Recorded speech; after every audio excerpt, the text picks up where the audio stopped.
Pierre Aberchi, l'horticulteur. Toujours. Je suis producteur de jeunes plants et il y a quelques années, quand j'arrivais chez un client, il y avait la moitié de la serre c'était du géranium, l'autre moitié c'était un pentamassif. Tout allait bien, on vendait du géranium, nickel.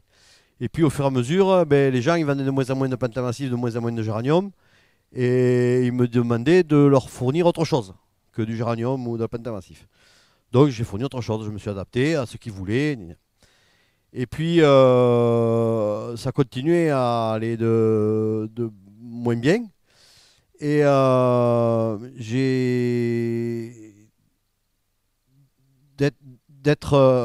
répondre à ce que voulaient les clients, je me suis projeté en disant, plutôt que de répondre à ce qu'ils veulent, je vais essayer de leur proposer des choses avant qu'ils me le demandent.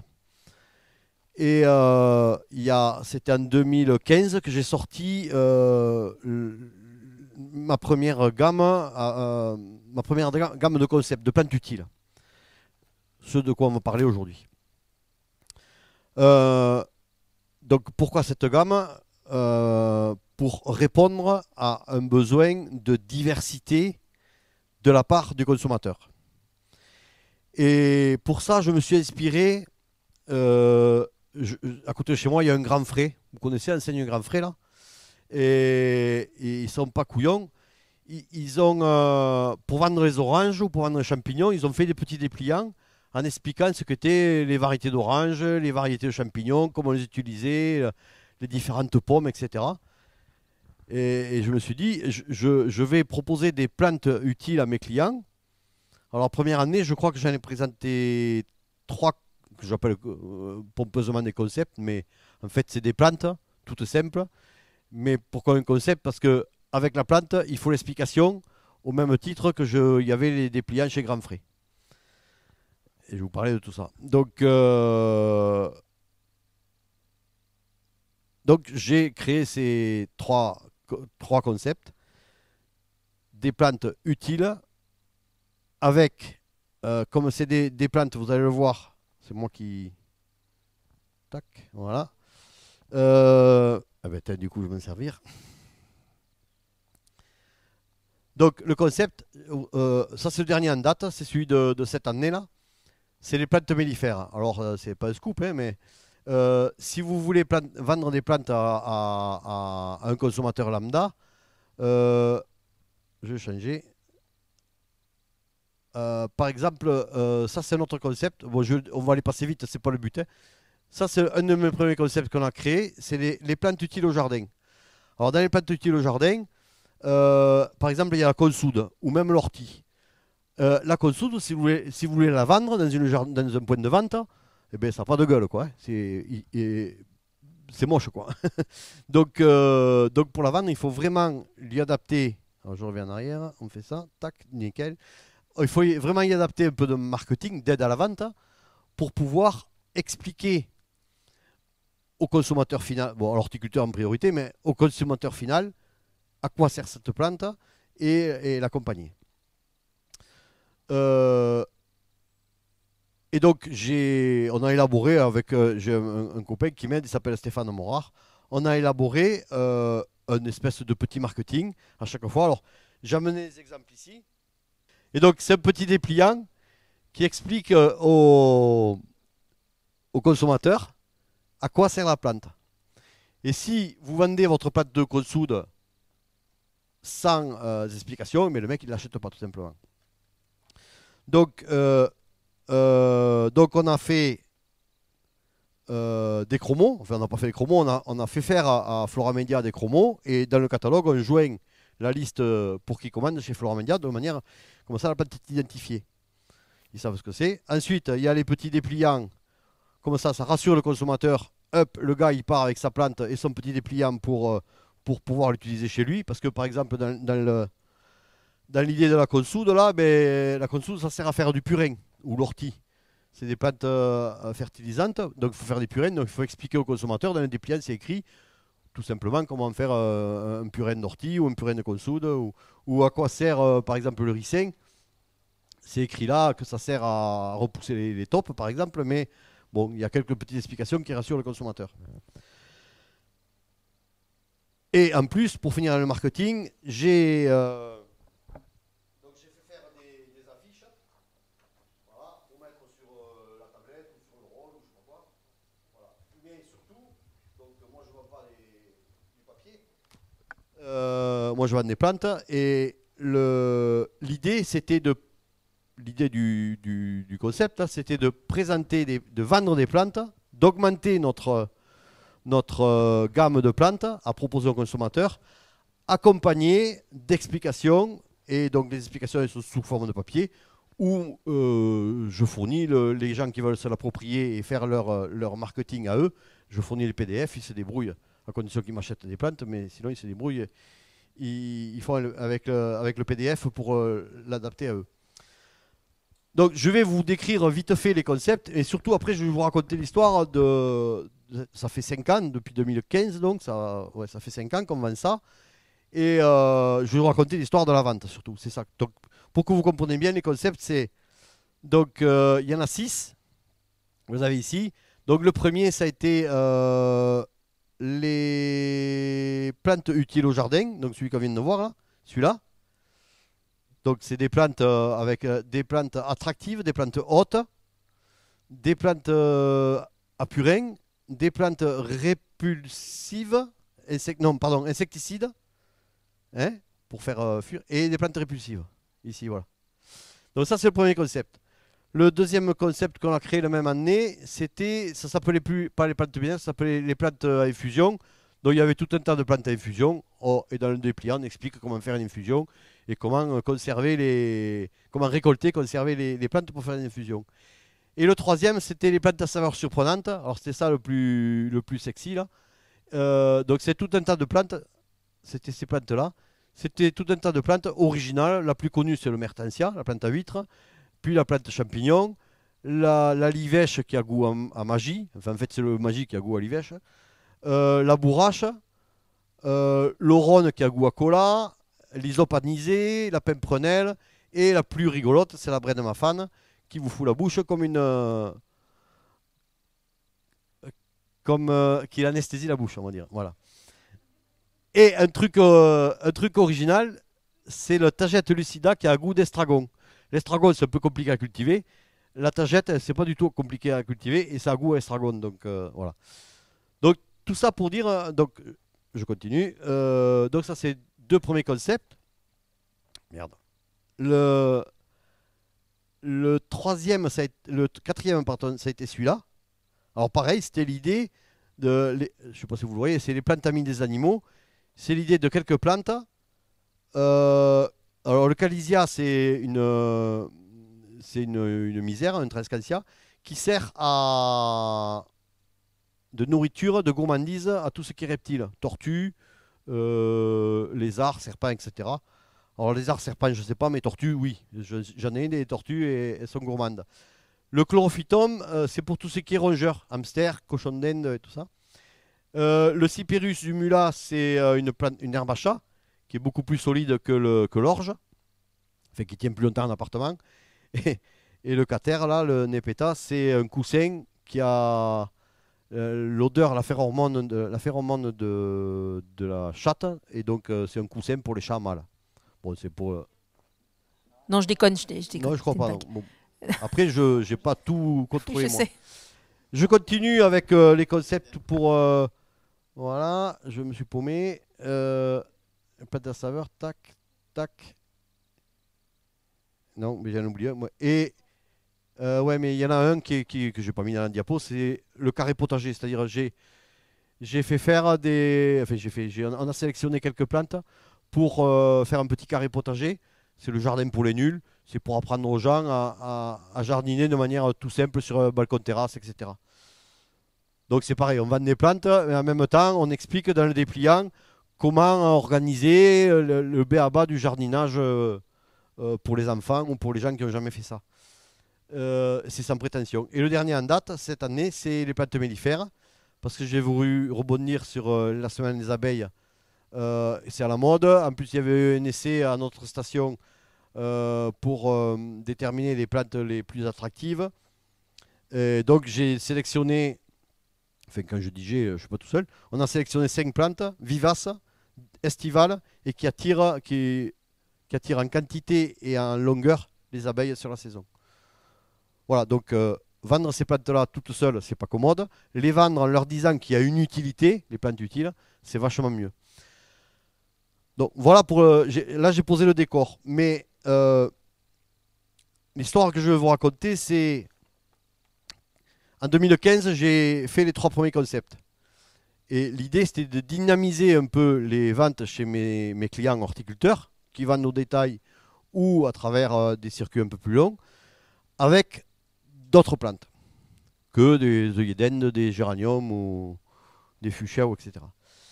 La première année, il y en a plein qui m'ont pris pour un fou, à juste titre, et tellement que moi aussi, je me suis dit, bon, le temps de traîner ta boîte dans un truc, là, ça ne le fait pas. Et les 2 premières années, j'osais pas dire que j'étais déçu, quoi. Parce que c'était mon bébé, donc, mais ça marchait pas, quoi. Tout simplement. Ça faisait bien rire les gens. Quand on arrivait chez un client pour présenter le catalogue, c'était les gens, par politesse, ils disaient ouais, c'est bien, mais ils n'achetaient pas. Donc, j'étais pas trop content. Et au fur et à mesure, donc ça c'est 2014-2015, 2015-2016, et puis au fur et à mesure, ça a pris. Donc, parce que les gens, ils en ont pris un peu, ils ont essayé.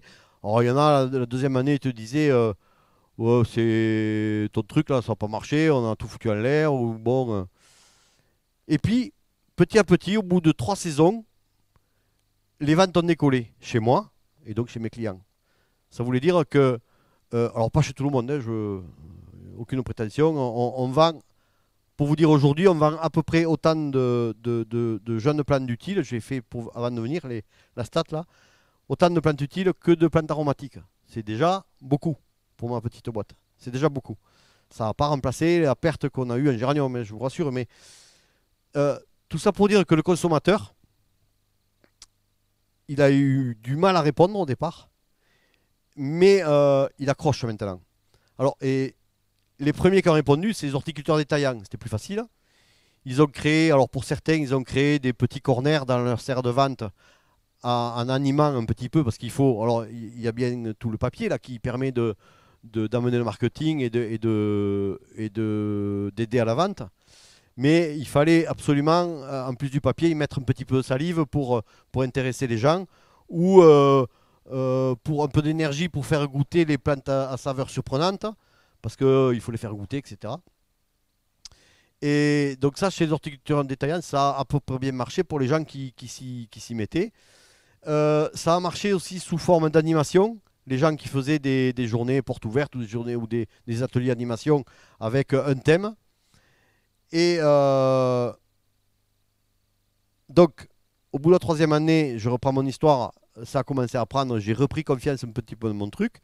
Et donc, c'est là où j'en ai sorti 2 concepts de plus. Et maintenant, c'est roulé, ça roule, ça fonctionne. Comme je vous disais, j'en vends de plus en plus, enfin, en vitesse de croisière. Et on a même des gens, comment dire, des chaînes de jardinerie qui se sont appropriés ça. Alors évidemment, ils ne l'ont pas appelé comme ça parce qu'ils se le mettent à leur sauce, ils ont bien raison. Mais du coup, j'ai des commandes de une plante qui est nulle là, en termes de celle-là. Là. Alors elle est en petit dans le catalogue, celle-là. Là. Le Colus canina. C'est un exemple que l'autre jour je regardais dans les stats. C'est un Plectantrus, ça pue. C'est un répulsif chien-chat. Alors c'est sûr, ça pue, mais ça sent pas bon et tout. Et j'ai des grosses commandes parce que j'ai quelques gros producteurs qui travaillent pour des chaînes de. Il y a des chaînes qui l'ont mis à leur gamme et quelques producteurs qui m'en font beaucoup, beaucoup.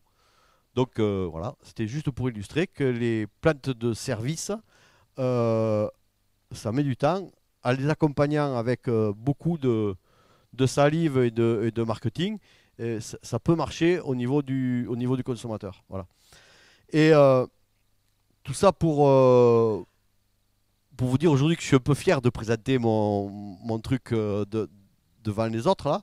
Bon, c'est pas révolutionnaire, mais ça prouve que la diversité, Si on vend autre chose, si on propose autre chose que du géranium, des plantes de tomates, etc., aux consommateurs, en leur parlant, en leur expliquant à quoi ça peut être utile et tout ça, ben, il y a peut-être un peu d'avenir là-dedans.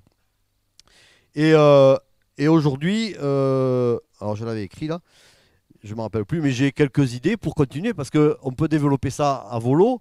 On peut inventer des concepts de plantes aphrodisiaques, on peut inventer des concepts de légumes anciens ou je sais pas quoi. En fait, on met des plantes pour leur utilité et non pour leur beauté ou leur voilà. Voilà, c'est tout. Si vous avez des questions, mais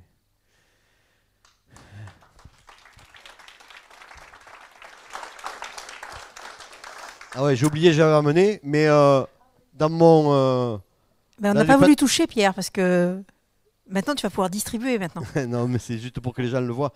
Dans les plantes mellifères, là, je rebondis sur les plantes, la semaine des abeilles de Valor, et en même temps, je renvoie sur le kit pour que les gens, ils ont un marketing, mais il y a un marketing qui existe déjà, donc autant le valoriser, voilà.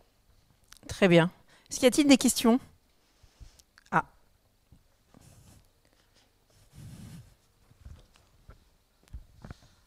Oui. Je voulais savoir, est-ce que vous pensez étoffer justement votre gamme en augmentant les variétés? Parce que ça peut être intéressant, notamment maintenant au niveau des administrations, tout ça. On fait de plus en plus d'ateliers enfants, tout ça. Et ça peut être porteur pour les ateliers, pour créer des Oui. ateliers. Et ensuite, automatiquement, les enfants vont colporter ça à leurs parents. Et vous, indirectement, ça peut aussi influencer les ventes parce qu'après, ils vont demander d'avoir, mettons, distribué. Enfin, je trouve que c'est intéressant comme concept pour ces ateliers enfants, surtout. Alors, il y en a un qui marche super bien avec les enfants, c'est le carré potager. Que je n'ai pas présenté là, j'ai oublié, mais je vous le montrerai. C'est Et les plantes comestibles, maintenant aussi, ça devient un voilà, peu de mode. parce que si on regarde les plantes à saveur surprenante, c'est le prolongement des partie. plantes aromatiques, donc donc ça fonctionne bien. Alors, pour répondre à votre question de départ, oui, je continue à le faire évoluer, à trouver d'autres plantes. Après, je voulais en parler, mais j'ai zappé un peu. J'essaye que ce soit des plantes quand même faciles à cultiver. Parce qu'il y a plein de plantes qui sont utiles, qui peuvent être bien, mais Thécrium, la plante à fromage, tout ça, qui puent les pieds, là, vous savez. Euh, mais elle est compliquée à cultiver, donc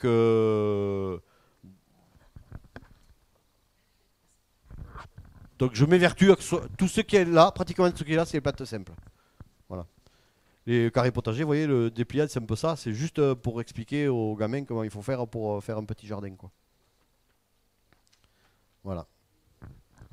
d'autres questions? Non? Bah écoutez, je vais me permettre de conclure alors. Je vous laisse ça là, si vous voulez vous servir, vous aurez le choix. Hein.